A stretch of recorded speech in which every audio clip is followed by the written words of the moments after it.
श्री परमात्मने नमः। श्रोत्र आदीनीन्द्रियाणि अन्ये संयम अग्निषु जुह्यति। शब्द आदीन विषयान अन्ये इंद्रिय अग्निषु जुह्यति। श्रोत्र आदीनि यानी श्रोत्र आदि, इंद्रियाणि इंद्रियां, अन्ये अन्य, संयम संयम की, अग्निषु अग्नि में, जुह्यति अर्पित करते हैं। शब्द आदीन शब्द आदि, विषयान इंद्रिय तृप्ति के विषयों को, अन्य दूसरे, इंद्रिय इंद्रियों की, अग्निषु अग्नि में, जुह्यति यजन करते हैं। इनमें से कुछ यानी जो विशुद्ध ब्रह्मचारी हैं वो श्रवण आदि क्रियाओं तथा इंद्रियों को मन की नियंत्रण रूपी अग्नि में स्वाहा कर देते हैं, तो दूसरे लोग जो नियमित गृहस्थ हैं वो इंद्रिय विषयों को इंद्रियों की अग्नि में स्वाहा कर देते हैं।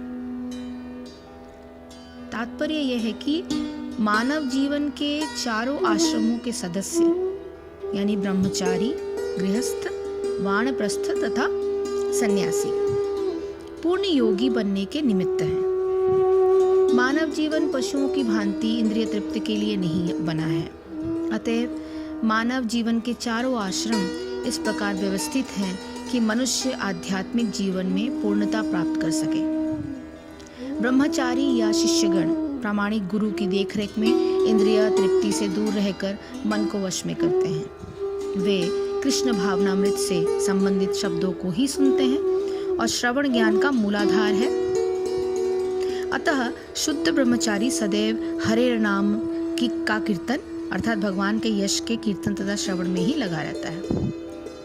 वह सांसारिक शब्द ध्वनियों से दूर रहता है और उसकी श्रवण इंद्रियां हरे कृष्ण की आध्यात्मिक ध्वनि को सुनने में ही लगी रहती है। इसी प्रकार से गृहस्थ भी जिन्हें इंद्रिय तृप्ति की सीमित छूट है, बड़े ही संयम से इस कार्य को पूरा करते हैं। यौन जीवन, मादक द्रव्य सेवन और मांसाहार मानव समाज की सामान्य प्रवृत्तियां हैं, किंतु संयमित गृहस्थ कभी भी यौन जीवन तथा अन्य इंद्रिय तृप्ति के कार्यों में अनियंत्रित रूप से प्रवृत्त नहीं होता। इसी उद्देश्य से प्रत्येक सभ्य मानव समाज में धर्म विवाह का प्रचलन है। यह संयमित अनासक्त यौन जीवन भी एक प्रकार का यज्ञ है, क्योंकि संयमित गृहस्थ उच्चतर दिव्य जीवन के लिए अपनी इंद्रिय तृप्ति की प्राप्ति की आहुति कर देता है। इसको थोड़ा सा अगर हम सरल शब्दों में जानने की कोशिश करें तो जो अन्य योगी जन हैं, जो श्रोतादिक सब इंद्रियों के विषय में रोक कर अपने वश में कर लेते हैं। दूसरे योगी लोग शब्दादिक विषयों की इंद्रियों को अग्नि में हवन करते हैं, अर्थात राग द्वेष रहित इंद्रियों द्वारा विषयों को ग्रहण करते हुए भी भस्म रूप करते हैं। इंद्रियों का संयम और विषयों का हवन से क्या तात्पर्य है? इस श्लोक की पहली पंक्ति में उन योगियों का वर्णन है जो अपनी इंद्रियों को अपनी इच्छा शक्ति के बल से पूर्ण नियंत्रण में रखते हैं। यही उनका अपनी इंद्रियों को संयम रूप अग्नि में हवन करना है। इनसे भिन्न उन योगियों का इस श्लोक की दूसरी पंक्ति में वर्णन किया गया है जो अपनी इंद्रियों द्वारा विषयों को ग्रहण तो करते हैं, परंतु इस प्रकार अनुकूल अथवा प्रतिकूल विषयों को ग्रहण करने पर भी अपने अंतःकरण में किसी प्रकार का विकार नहीं आने देते। पहली पंक्ति में वर्णित योगी तो इस सीमा तक अपनी इंद्रियों को वश में कर लेता है कि वे उनकी इच्छा के बिना कोई विषय ग्रहण ही नहीं करती, अर्थात यदि वे न चाहें तो उनकी आंखें देखेंगी नहीं, कान सुनेंगे नहीं, जीभ रस नहीं लेगी, त्वचा स्पर्श नहीं करेगी और नासिका गंध को ग्रहण नहीं करेगी। परंतु दूसरी पंक्ति में इस प्रकार के योगियों का वर्णन है जो प्रयुक्त विषयों को इंद्रियों द्वारा ग्रहण तो होने देते हैं, पर उन इंद्रियों में जाकर उन विषयों को उनके मन पर कोई प्रभाव नहीं होने देते। वे विषय उनकी इंद्रियों में इस प्रकार समा जाते हैं जैसे नदियों का जल समुद्र में समा जाता है। इस प्रकार पहली पंक्ति में वर्णित योगी अपनी इंद्रियों को संयम रूपी रूपी अग्नि में हवन करते हैं और दूसरी पंक्ति में वर्णित योगी विषयों को इंद्रिय रूप अग्नि में हवन करते हैं। तो इन 5 श्रेणियों के योगियों का वर्णन उपर्युक्त 3 श्लोकों में किया गया है। आगे के जो हमने श्लोक पढ़े इसके पहले 3 उसमें किए गए हैं। अब इसके आगे एक और श्रेणी की योगियों का वर्णन करते हुए भगवान आगे की श्लोकों में वर्णन करेंगे। सर्वाणि इंद्रिय कर्माणि प्राण कर्माणि च अपरे आत्मसंयम योगाग्नो जुह्यति ज्ञान दीपिते। सर्वाणि यानी सारी, इंद्रिय इंद्रियों के, कर्माणि कर्म, प्राण कर्माणि प्राण वायु के कार्यों को, च भी अपरे अन्य, आत्म संयम मनोनिग्रह को, योग संयोजन विधि आग्नो अग्नि में जुह्यति अर्पित करते हैं, ज्ञान दीपते आत्म साक्षात्कार की लालसा के कारण।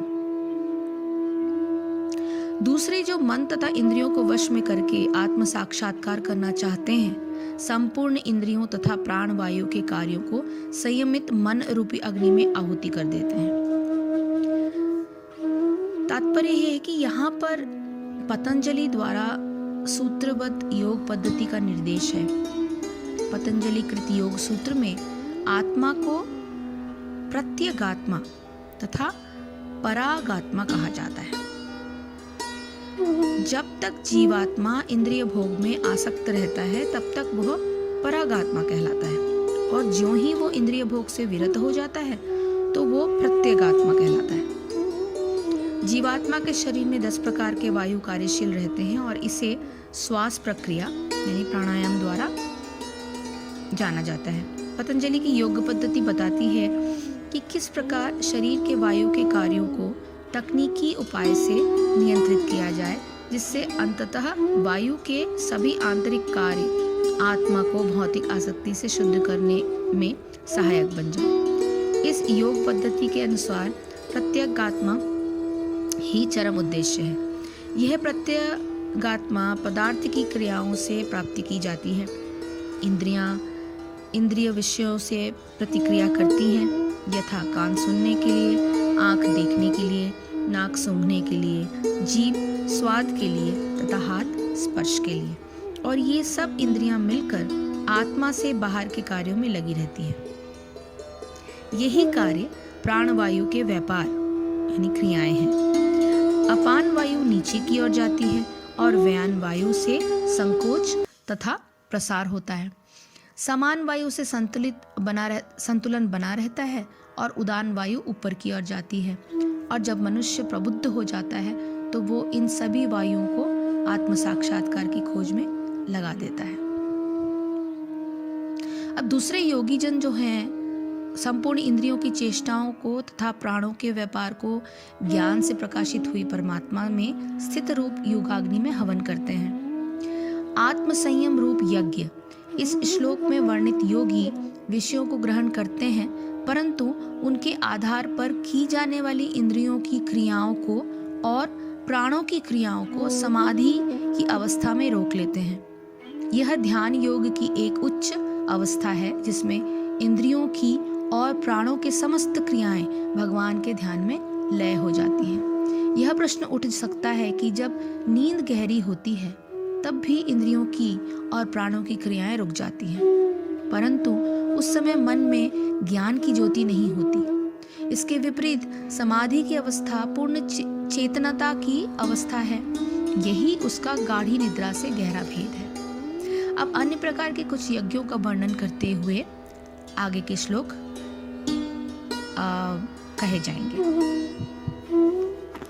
हरे कृष्ण कृष्ण कृष्ण हरे हरे, हरे राम राम राम हरे हरे। जय श्री कृष्ण, जय गुरुदेव।